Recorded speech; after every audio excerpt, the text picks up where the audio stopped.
In 1883, a Japanese naval training ship returned home carrying a disaster no one could see. Of the 376 sailors aboard, 169 had developed beriberi. 25 were dead. Their legs had swollen, their muscles had weakened, and their hearts had begun to fail. The enemy was not war, infection, or a storm at sea. It was hidden inside a diet built too heavily around polished white rice, which filled the stomach but provided too little vitamin B1.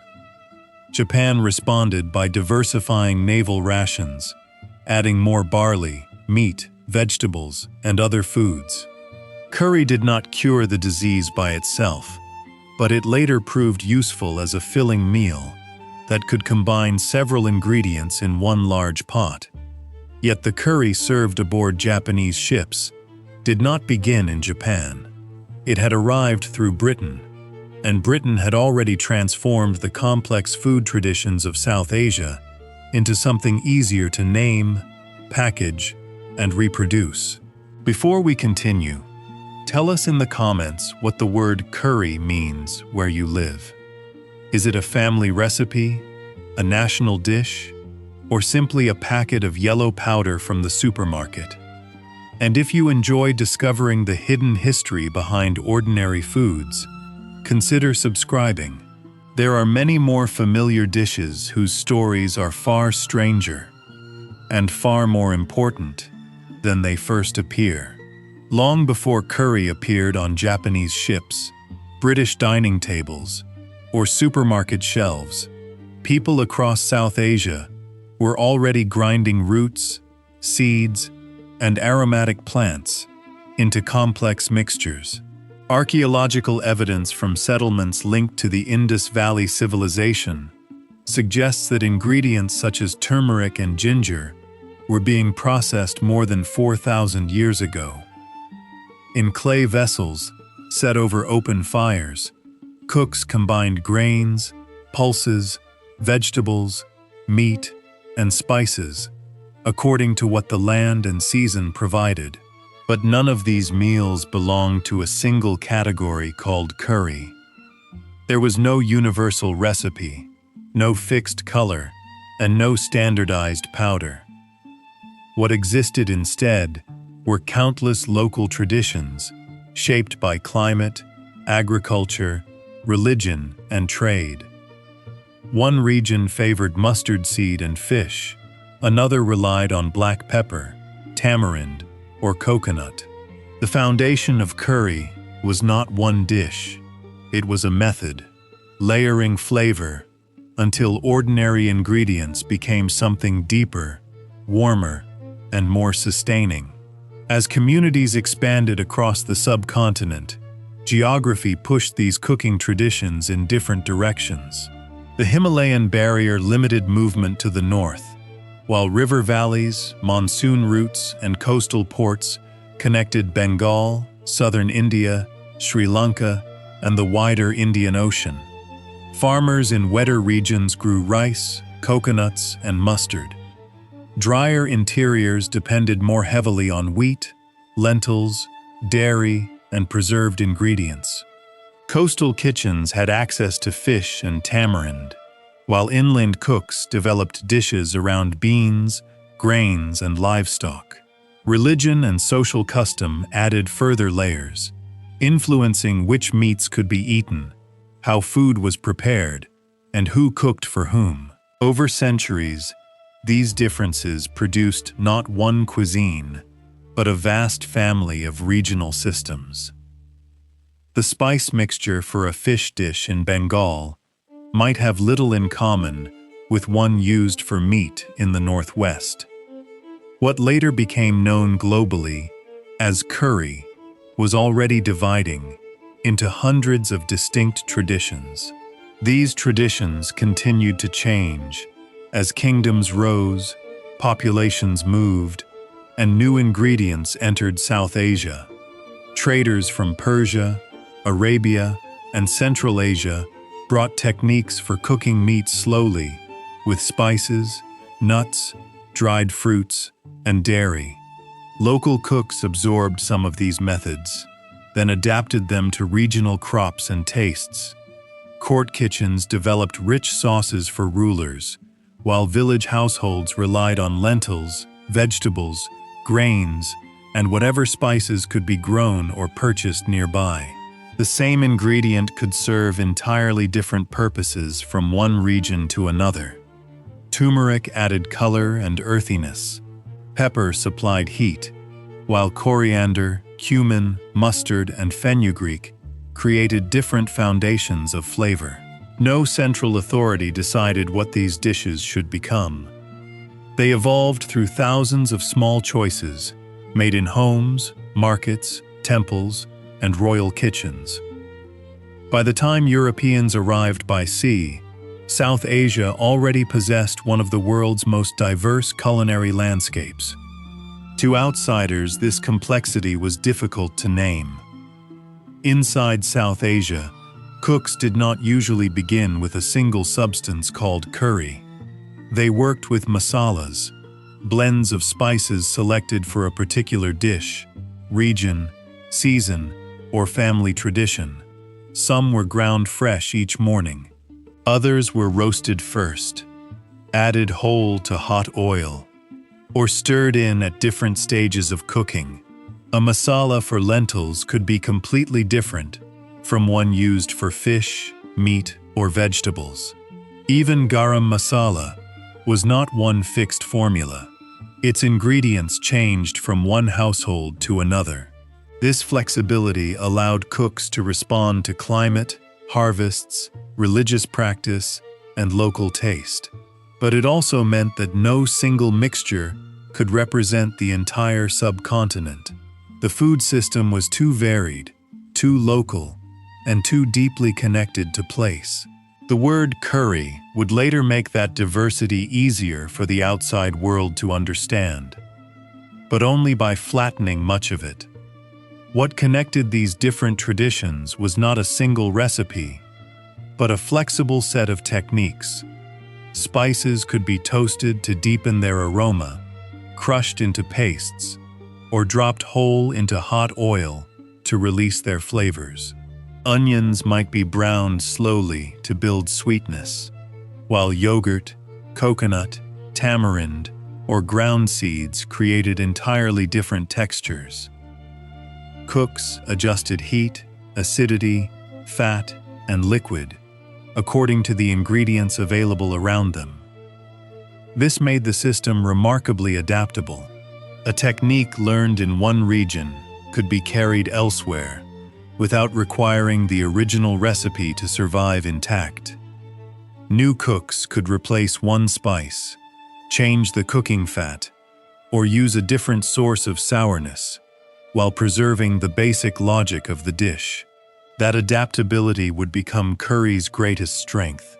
As merchants, pilgrims, and migrants moved through ports and river towns, they carried not one fixed meal, but methods that could be rebuilt almost anywhere. One of the most important corridors for this movement ran through Bengal and the Bay of Bengal. Rivers carried people and goods from the eastern subcontinent toward busy ports, where merchants, sailors, pilgrims, and migrants joined wider networks across the Indian Ocean. Rice, spices, cooking vessels, and culinary knowledge moved along these routes long before European empires attempted to control them. Yet what traveled was rarely a complete recipe. More often, people carried techniques: how to toast spices, build a sauce, preserve meat, or balance heat with sourness and fat. These methods could survive even when familiar ingredients were unavailable. In every new port, cooks adapted them to local crops, religious practices, and existing food traditions. Trade, therefore, did not spread one original curry across Asia. It created a chain of reinvention, allowing related cooking ideas to move farther, while becoming increasingly different from the places where they began. The arrival of European traders added another transformation. Portuguese ships entering the Indian Ocean during the 16th century carried crops from the Americas, including chili peppers. These new peppers spread rapidly because they were easier to grow in many tropical climates and could provide powerful heat at relatively low cost. Over time, chilies became so deeply embedded in South and Southeast Asian cooking that they appeared ancient, even though they had arrived only a few centuries earlier. This change reveals how misleading the idea of a pure or untouched curry can be. Many dishes now treated as traditional were built from ingredients that crossed oceans, passed through empires, and were reshaped by local cooks. Trade did not simply move finished recipes from one country to another. It continuously altered the ingredients themselves. By the time Europeans began describing these foods as curry, the cuisines they encountered were already products of centuries of exchange. As demand for pepper, cloves, cinnamon, and other aromatics grew, control of the spice trade became a source of enormous wealth. Arab, Persian, Indian, and Southeast Asian merchants had long connected ports across the Indian Ocean. But European powers increasingly tried to seize those routes for themselves. The Portuguese arrived first in force, followed by the Dutch, French, and British. Their ships carried more than spices. They transported soldiers, officials, laborers, and new systems of taxation and control. Food moved through these networks as well, entering military kitchens, trading settlements, and colonial households. Yet Europeans often encountered South Asian cuisine through fragments: a sauce prepared by a local cook, a spice blend remembered by a returning officer, or a recipe adapted to ingredients available overseas. The more these dishes traveled, the further they moved from their original contexts. Soon, the British would give this vast and shifting culinary world a simpler name. Under British rule, this simplification accelerated. Colonial officials, merchants, and soldiers encountered dozens of regional dishes, yet many described them with the same convenient word: curry. Recipes were adjusted for British kitchens, where fresh spices, trained cooks, and local ingredients were not always available. Complex masalas were reduced to written measurements, familiar cuts of meat, and sauces that could be reproduced far from South Asia. What had once depended on place, season, and household knowledge was gradually translated into a standardized category. This made the food easier to explain and easier to serve, but it also erased many distinctions between dishes that local cooks would never have considered identical.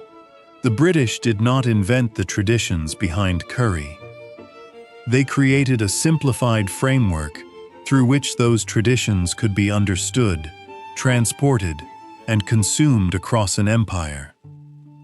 That framework would soon take physical form inside one of the most influential products in modern food history: curry powder. Curry powder turned that colonial framework into a commodity.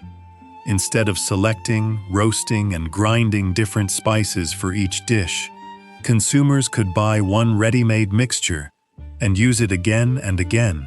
Turmeric often supplied the familiar yellow color, while coriander, cumin, fenugreek, pepper, and other spices created a flavor designed to remain recognizable from one batch to the next. This was very different from the flexible masalas used across South Asia, where blends changed according to region, household, and purpose. But standardization offered something empire valued: consistency.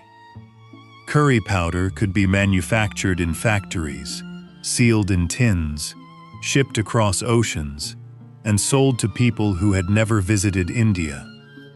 It transformed a complex culinary system into a convenient product with a stable name and appearance. Curry became easier to reproduce than ever before. Yet every packet also carried the same hidden cost. Thousands of distinct traditions were being compressed into a single commercial flavor. Cookbooks, advertisements, and colonial dining habits helped carry this simplified curry into British homes. By the 19th century, recipes for curried meat, fish, eggs, and leftovers appeared in household manuals aimed at middle-class readers. Curry offered a practical way to transform yesterday's roast into a new meal, while its association with India gave ordinary dinners an exotic imperial character. Commercial brands promised that anyone could recreate the flavors of the empire with a spoonful of powder and a few familiar ingredients. Yet the result was often designed around British expectations rather than South Asian practice. Milder heat, thicker sauces, and standardized seasoning. Curry was no longer only food encountered abroad. It had become part of domestic life at the center of the empire. From there, it would travel outward again, not as one authentic dish, but as a portable idea carried by ships, soldiers, migrants, and colonial institutions. One of the clearest examples appeared in Japan. During the late 19th century, the country was rapidly modernizing its military and studying Western naval systems. British-style curry entered Japan through these channels, already separated from the immense diversity of South Asian cooking. Japanese cooks transformed it again, thickening the sauce with flour, reducing the heat, and serving it over rice with meat and vegetables. The result became kare raisu, a filling, affordable meal that could be prepared in large kitchens and served to many people at once. Curry did not cure the beriberi crisis described at the beginning of this story.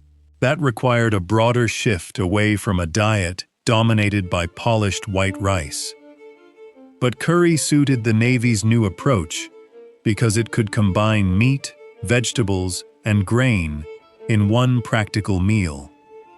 From warships, it spread into barracks, schools, factories, and family homes, becoming increasingly Japanese with every adaptation. Elsewhere, curry traveled not through military reform, but through forced movement and colonial labor. After slavery was abolished across much of the British Empire, plantation owners recruited hundreds of thousands of indentured workers from India to the Caribbean, South Africa, Fiji, and other colonies. These migrants carried seeds, memories, cooking methods, and spice traditions into unfamiliar environments. But they could not always find the same ingredients they had known at home. Recipes changed around local peppers, herbs, livestock, and available vegetables. In Trinidad and Jamaica, curry became closely associated with goat, chicken, and roti. In South Africa, Indian communities developed dishes that blended regional ingredients with inherited techniques. These meals were not simply remnants of India preserved abroad. They were records of displacement, survival, and adaptation. Curry became a way for migrant communities to retain identity while building something new in places shaped by colonial power. Curry also returned to Britain through the people of its former empire. After the Second World War, migrants from India, Pakistan, and especially Bangladesh opened small restaurants in industrial towns and city neighborhoods.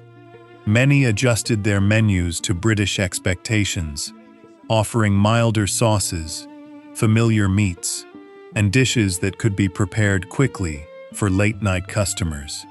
The British curry house was therefore another hybrid, South Asian in ownership and technique, but shaped by local demand. Over time, dishes such as chicken tikka masala became so familiar that curry was increasingly treated as part of British national food culture rather than something foreign. Yet this popularity contained the same contradictions seen earlier. Curry created opportunities for migrant families and introduced millions of people to new flavors. But restaurant menus often grouped distinct regional cuisines beneath a few standardized sauce names. Once again, adaptation helped curry survive and expand while hiding the complexity behind it. Across Asia, the same pattern produced curries that looked almost unrelated. In Thailand, cooks built pastes from chilies, lemongrass, galangal, garlic, shrimp paste, and fresh herbs, then balanced them with coconut milk, palm sugar, and fish sauce. In Indonesia, rendang slowly cooked meat with coconut and spices until the liquid nearly disappeared, creating something far darker and drier than the British image of curry. In Malaysia, Chinese, Indian, Malay, and colonial influences met in dishes that crossed ethnic and religious boundaries. These foods were not simply Indian recipes copied abroad. They emerged from older trade networks and centuries of local experimentation. The word curry became useful because outsiders could recognize a broad family of spiced dishes, but it could also be misleading. It suggested a common origin where the real story was one of constant exchange. The category expanded precisely because its boundaries remained unclear. Far beyond Asia, curry continued to detach itself from any fixed recipe.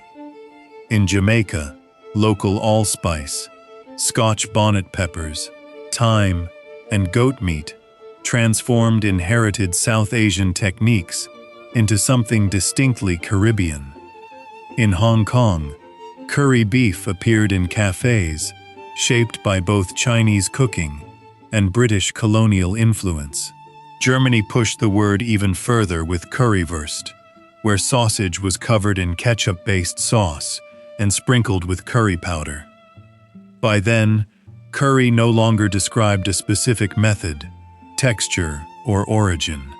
It had become a global signal, a promise of warmth, spice, color, and unfamiliarity that could be adapted almost without limit. This flexibility made curry one of the world's most successful food ideas. But it also made the word increasingly commercial. Once curry could mean almost anything, companies realized it could be packaged for almost everyone. The next transformation would happen not in ports or imperial kitchens, but inside factories. During the 20th century, factories transformed curry from a flexible cooking tradition into a modern convenience product. In Japan, manufacturers developed solid curry roux that combined flour, fat, spices, and seasoning into blocks that dissolved quickly in hot water.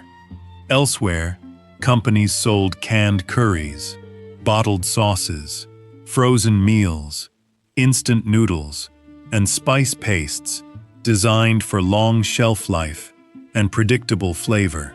Advertising presented curry as both exotic and effortless, the taste of distant places without the labor of grinding, roasting, or balancing individual spices. This industrial version fitted perfectly into urban life, where families had less time to cook and supermarkets replaced local markets. Standardization also allowed multinational brands to sell nearly identical products across different countries. But the success came with another loss of detail. The more curry became fast, uniform, and globally recognizable, the easier it became to forget that its original strength had come from variation. Today, curry exists at nearly every level of the global food system. It is cooked slowly in family kitchens, served from street stalls, prepared in school cafeterias, and sold as instant meals in supermarkets. Packaged roux, bottled sauces, frozen dinners, and seasoning pastes have made it possible to prepare curry in minutes, even for people with little time or cooking experience. Yet convenience has continued the same process that began under empire, turning enormous regional diversity into a small number of recognizable flavors. Some products contain vegetables, legumes, meat, and complex spices, while others rely heavily on refined starch, salt, sugar, and fat. Curry itself is neither automatically healthy nor unhealthy. Everything depends on the ingredients and portions surrounding it. The modern curry market has made the dish more accessible than ever. But it also raises an old question. When thousands of traditions share one commercial name, how much of their history remains visible? The bowl of curry served aboard a Japanese ship was therefore more than a practical meal. It carried traces of ancient South Asian kitchens, Indian Ocean trade, British colonial power, military reform, migration, and industrial food production. Curry survived every stage because it was never fixed. Each society changed its heat, texture, ingredients, and meaning until it felt local. That flexibility helped curry cross borders, but it also allowed one simple word to hide thousands of distinct dishes and communities. Perhaps curry does not belong to one country, one recipe, or even one historical moment. It is a map of human movement written in spice, proof that food changes whenever people trade, conquer, migrate, or begin again somewhere new. The next time curry appears on a plate, it may look like an ordinary meal, but behind it is a history of civilizations meeting, and a dish that conquered the world by never remaining the same.